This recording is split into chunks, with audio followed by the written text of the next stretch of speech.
the session. I'm Lady Bortey, and today I have with me an amazing gentleman that I'm so excited to be chatting with today.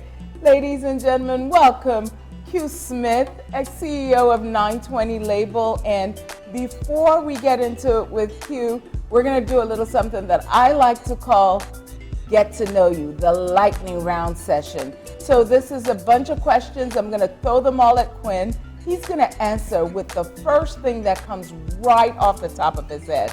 Let's see how interesting this gets. Q, you ready for this? I'm ready. Come on. Okay, born ready. All right. So let us go. What are your current songs on your playlist?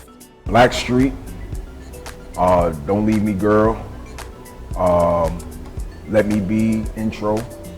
Favorite song, musician? Marvin Gaye. Song? I Want You. Favorite food? Macaroni and cheese. Oh my God, favorite movie? Goonies. Oh my gosh, favorite show? It's a new one. It's Lioness Special Ops. What makes you tick? Pet peeve?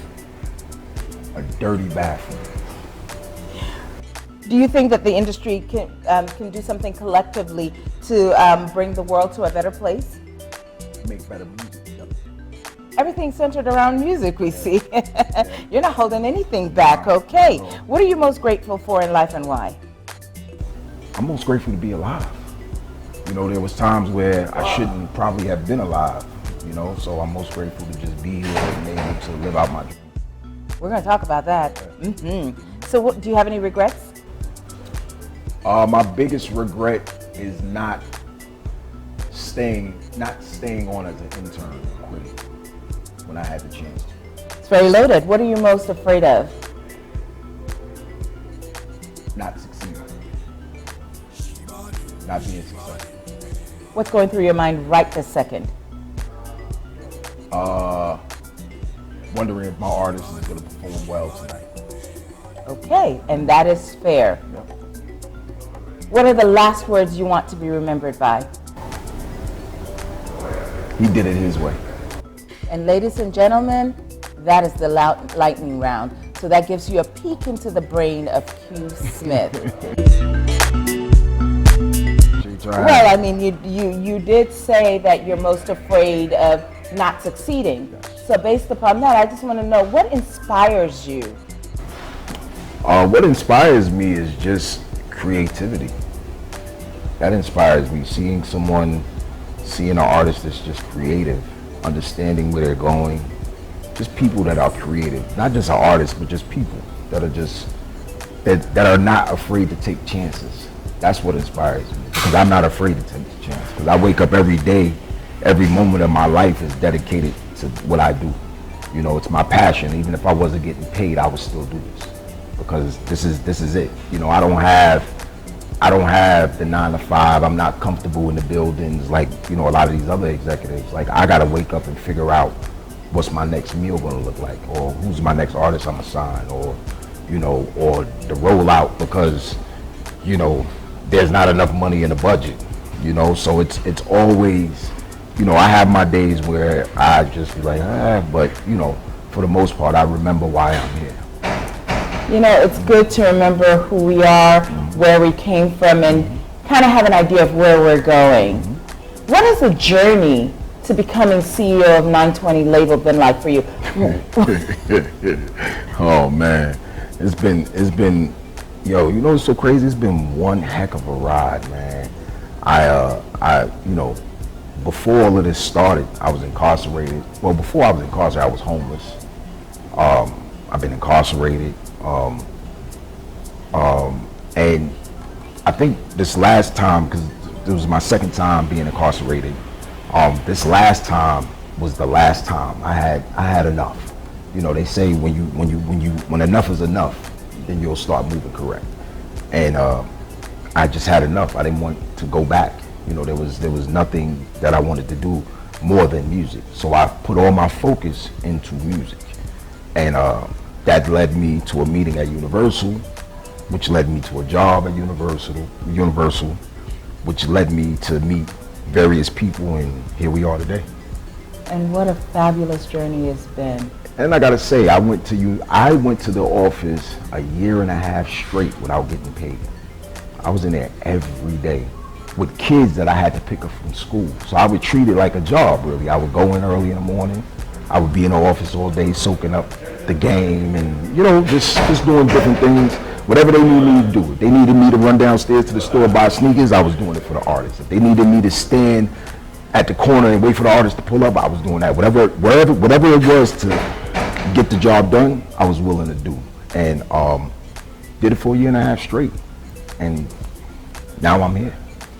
I feel as though the youth of our generation now, they don't have that kind of mindset of, I will do whatever it takes to get to that promised land, or to at least get my foot in that door in order to be able to position myself to make a living. Do you find that a lot with the artists that you are working with, that the quality of artists has changed over the years? Yeah, it's definitely has. I think the thing about this new generation here is that they're spoiled. They ain't had to do what we had to do. Everything is at their fingertips now. So it's so easy for them to access stuff that we didn't get a chance to access. We had to go outside. We had to play outside.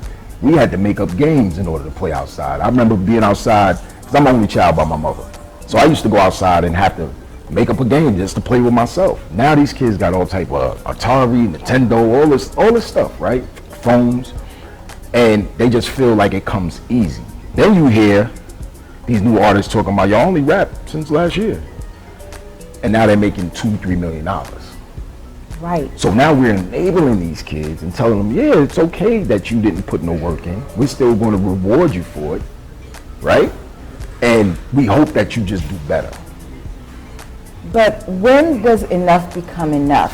Where we don't want to enable anymore, where we want to see people put in real work, hard work, put in real creativity, not just diluted creativity that is manufactured through internet searches and manufactured through AI.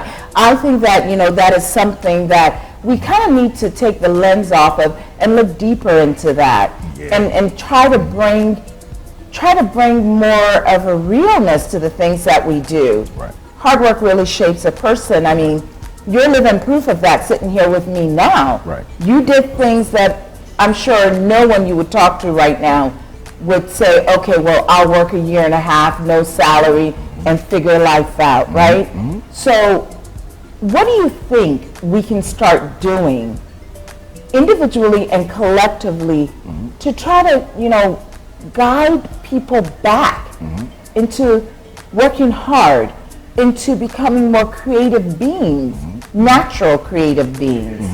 What do you think we can do to honestly, I personally think it's too late. I think we've entered the age of technology. We went too far down the rabbit hole with technology that to just eliminate the technology that's being used now for these kids would just dumb them. It would just make them dumb. I also think that they need more people like me in the building. They need more people that's going to be honest. That's really, going to tell people what it is and don't have a care in the world. Like, yo, it's whack. It's whack. I'm not putting it out. Go back to the drawing board. We don't hold these kids accountable the way we should. And we're starting to regret it now when all these kids are starting to get killed. They're doing this. They're rapping about this. They're rapping, but it's not creative. But we're putting it out because it's making money, right? But at the end of the day, the legacy, which I'm about, the legacy is not there. We're not signing legacy artists, man. We signing these microwave kids who just like, oh yeah, I'm gonna put a record out today. Yeah, man, tomorrow maybe I'll make it, or maybe I might be dead. The way this is going, you get what I'm saying? So I think now the people my age and older are like tired. Oh no, we tired, man. No, we don't want to do that no more. But you already did it. You already gave about 10 artists $5 million. You're absolutely right. So now what are you supposed to do? Now you gotta work the records. And when you realize they ain't got no talent, because you done gave them all this money, now you throwing your hands in the air. But for the real artists, it makes it hard for them to come through the door because now y'all have been tainted by these artists that y'all are signing. Absolutely. And we got kids signing kids. Absolutely. The A&Rs are not creative. So how can we have creative artists if the A&Rs are not creative? And that's where we at. That is exactly where we are because, like you said, we've got microwavable talent, right? Yeah. Yeah, the Jetsons never told us that you could pop a pill in the microwave and they're fried. They are fried. I'm you would have a musician or you would have an actor or, you know, whatever creative you're looking for, right? Right. With, you mentioned that, you know, these kids, they pop it in and they produce something really quickly and either I'm going to make it or I may not be here. Do you think that drill rap basically kind of pushes some of these young rappers into that? Let's be clear. Drill rap derives from grime music, which comes from London, right? I think we've spun it into what we wanted to spin it to. Chicago obviously did their drill with Chief Keef. Shout out to them. I actually tried to sign him too, but shout out to him. And then it just evolved. I think what you're seeing now is what represents where these kids are at in life. And I used to think there was going to be a ceiling, right? I used to be like, man, there's going to be a ceiling on that. Don't worry about it. But then Pop Smoke hit, right? So he did King of New York. He did Welcome to the Party. All drill records, right? Right. But you start seeing them go mainstream. You start hearing these records in the club. You start seeing your grandmothers, your grandfathers start mumming the words or singing the words. So you're going through an evolution, right, of what it could be if it crosses over. There's been nobody since then that has done that. Absolutely. And it's, again, he laid the blueprint. Shout out to him, may he rest in peace. He showed these kids what you can do if you just put a little creativity in what you're writing and put some time into what you're doing. He showed that. But and I think to answer your question, I don't know. I just don't know. I'm at a crossroad. I've dealt with some drill artists. I know a bunch of them. I don't know, man. I'm eager to see where they go. And a lot of them are creative. They just don't want it. They're just lazy. They're gonna take the easy route. Do you think it's easier for them to take a look at what we see in the news these days and say, oh, there's so many shootings, there's so many this and that. Maybe if I would talk about that in my music, that'll put me at the forefront of industry where people will stand up and take notice and say, oh, this kid is hardened, this kid is from the streets, this kid is X, Y, and Z. Meanwhile, you're a kid from suburbia. Yeah, I think there's just a false perception of what music is now, just in this new generation. These kids are just trying to strive and get out from where they at, their situations, whether it be bad or good. We had that in our generation, right? So we had Vanilla Ice, we had House of Pain. We had all these kids who were suburban kids, Marky Wahlberg. We had all these guys, but they followed what we were doing, right? And they did their best to do it, right? Then you had Young MC, Tone Loc. You had all these records, right? And I think at every point and in every generation, you're gonna have that. You have, the quote unquote Caucasian rappers. Then you have us.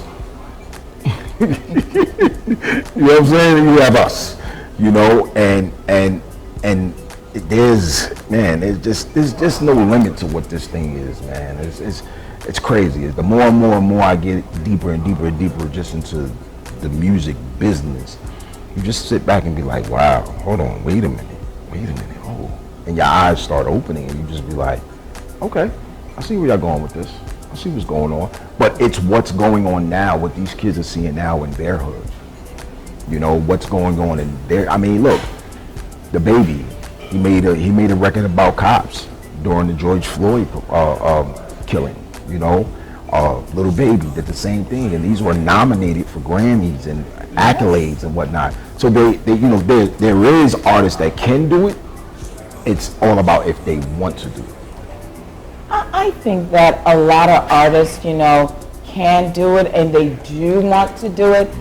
But then when they think about the bottom line, the almighty dollar, it stops them in their tracks, because why should I spend my time being creative to put things out there when I could easily snap my fingers, throw a couple of words together based on something I just saw on TV and make a few $1 million that way? Right. Hopefully with the idea that, okay, maybe when I make it, now I can talk about what I want. Right. Right. Then what happens when you don't make it? Right.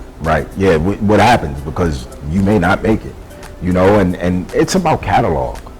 It's about bodies of work, not just about songs, and I don't think anybody is teaching these kids that. Half of these kids don't even know who's who at the label. So how could I expect them to make a body of work or even think about a body of work when also they don't know if they're going to live tomorrow? Which is fair, but you have to want to live tomorrow. Yeah, you have to want to, yeah. How do your artists feel when you have conversations like this with them? What is the kind of response that you get from them? I mean, I think we all want to know, you're the behind the scenes person. Some listen, some don't. Some realize down the line that I was right. Those who realize down the line I was right comes back and say, yo, my bad. I should have listened. And it's very unfortunate because, I take to my artists, right, as if they're my family. When I take you on as an artist, you become family. And just to see that, they don't listen, or they're not accepted, or they're not accepting the advice or the knowledge that I'm imploding on them or impeding on them, they it just breaks me. It's like, damn, another one bites the dust, man. God dog it, man. So sometimes I'll just be like, all right, cool, you got it, this, no problem, But I also, those who show interest, those who show that they want to, I drive on them. Like, if we're gonna do this, we're gonna do this. We're not gonna play about this. We're not gonna go back and forth about this, and they win. They win. Q, how do you define success? Success is family. Success to me is leaving my legacy so the next person can do what I do. That's success to me. Money is whatever. I've had it. I'm getting it. It comes, it goes. But the people that you leave your legacy for, and if they become what you've become, is what's successful to me. My bloodline is what I deem as successful. And whether my bloodline comes from my kids or people that I've affected, that's success to me, man. Being able to create millionaires around you and billionaires around you is successful, man. Because your circle it identifies you. So that's what it is. And that's what my circle is. I keep people around me we're gonna all help each other. It's not just gonna be me rich and y'all not rich. A friend of mine told me, he said, yo, Q, I created 5 millionaires. He said 5 people got rich around me. He said, and that's when I became successful. Not when I did my deal and they gave me all this money. He said, when I created wealth around me and I could look around and everybody's buying what I'm buying and can do what I do, he said, that's when I felt successful. And it always stuck with me. No, that is such a beautiful and rich thing to say. I find that you have people who feel that way, and then I find that there are people who say that, right, but they don't walk that walk. Oh yeah, nah. There's a lot of people that don't walk the walk. Oh yeah, I ain't giving the names, but there's a lot of people. A lot of people that left me for dead. Listen, if we start naming names, we're gonna get in trouble. We'll be in real trouble. There's a lot of people that has told me, yeah, man, I want to see you do what I do. I can't even get them on the phone. Where do you see 920 label moving forward? 920 is about to be a powerhouse, man. We literally About to be or is? No, we are. Correction. We are a powerhouse. We are a company that understands the culture, and it's about culture with us. It's about servitude. You know, it's about serving the people who work for you, serving your artists. You know, it's. Look, I've always learned when somebody say it ain't about the money, it's always about the money. At the end of the day, we all want to get rich. Mm-hmm. But what it's not about is about the greed. We're not greedy. We're fair. And I think we're probably one of the last Mohegans who really come from the beginning of hip hop and is still here to watch it watch it cross over. You know, I mean, I'm a '70s baby. You know, so I grew up with hip hop. I grew up before the internet, and now I grew into the internet. You know, so it's wow. It's like, yo, wow. Like I've watched the world transition from no internet to internet. It's like computers. We didn't have that. Like what was a computer? I'm still in awe of the internet. Right. Right. Honestly, I still sometimes think that the Jetsons is just, they're just gonna. I keep referencing it, right? Because that's just how I see the internet. Yep. We think Elroy is getting ready to come out. Everybody. Yep. Mess around, Elroy will walk right out here. Right. Exactly. You're right. You're 100% right. Who are some of the artists that are signed to 920 label? Well, right now, 920 serves as two different companies. It serves as a management company. It serves as a label. So right now, on the management side, I have BreezyLYN. Oh, wow. We signed her over at 300. Shout out to Kev Lyles and Salim and Raina, the whole team over there. Track remains solid. I did a deal over there with them. And then I have Lil TJ, which I tour manage for, who's also my family. And I do a lot of consulting on the side. I get a lot of those phone calls from these major label head figures that they need help. So we come in and we help out. We basically get everything in ship shape and whatnot. But the lead off artist right now for us at 920 is Chase Fetty. He's a rapper's rapper. By far, he might be one of the illest out right now. Just on for bar. I wanted to always preserve the culture. I also, on the 920 side, on the management side, I did a deal with QC. Nice. Shout out to Coach, and P, and Simone, and Brand Rhythm, and Wayne over there. I signed Baby Money from Detroit over there.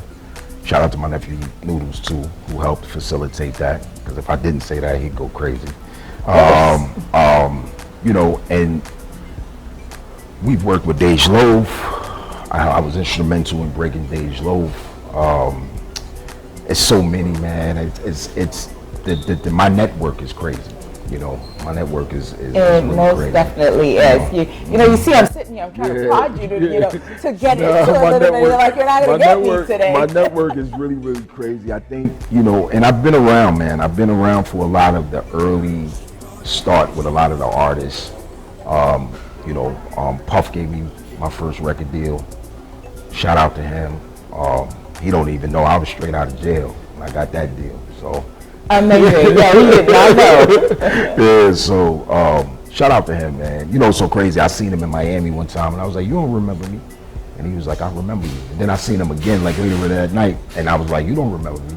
He was like, brother, I told you I remember you. Did he remember you? Yeah, and he remembered me, and we come from Harlem. So, it's that Harlem camaraderie. I came from the school of Cam and Mace and Jim and Jewels is, he lived right up the block from me. And so that immersed me into the game as well. I also danced, which is a fun fact for a lot of people. I actually wasn't going to bring that into the picture, but since you brought it up. It's part of my story. I danced for several people. We used to do these competitions called All Stars, and those used to be crazy, man. I'm talking about we used to see people taking our steps. It'd be on. It'd be like, yeah, so we'll go in the hallway and redo the step and whatnot.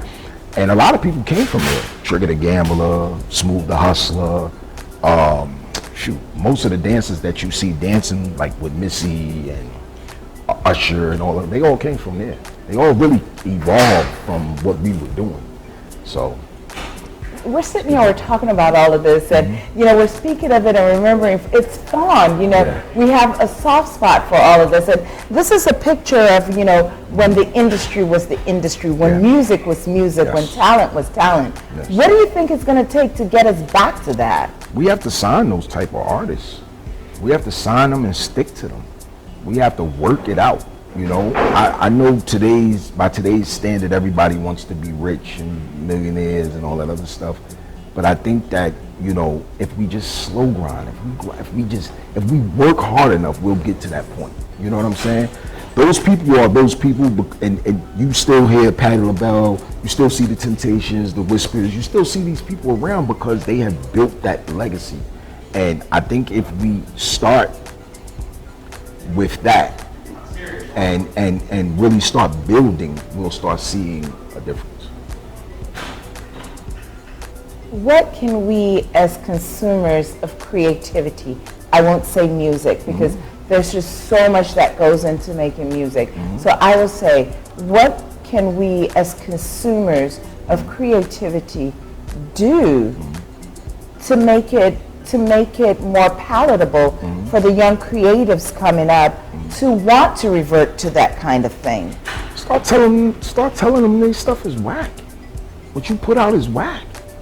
Start telling them like, yo, we don't like that. Because right now they're thinking they're a victim of their own, of their own success. They think what they're putting out is good. They think if they stream 1 million, right? If you got 1 million streams, I streamed 1 million. Bro, that's no money. You didn't make a dime. And guess what? You're in the red. You owe, So, I think if the consumer says, no, this is not what we want to hear, they'll go back in and they'll start creating stuff that's needed for the consumer to accept, So yeah, I don't think that there's anything else that consumers can do but tell the artists like, nah. They do it in pop. They do. They won't stream you at all. They'll cancel you. Absolutely. They will cancel you. Absolutely. You know what I'm saying? Absolutely. But we sit there and we like, oh yeah, he's a trouble kid. Let's give him a chance. No, the music is trash. It's trash. And we're paying, and some executive got paid to put that out. So basically, we are enabling.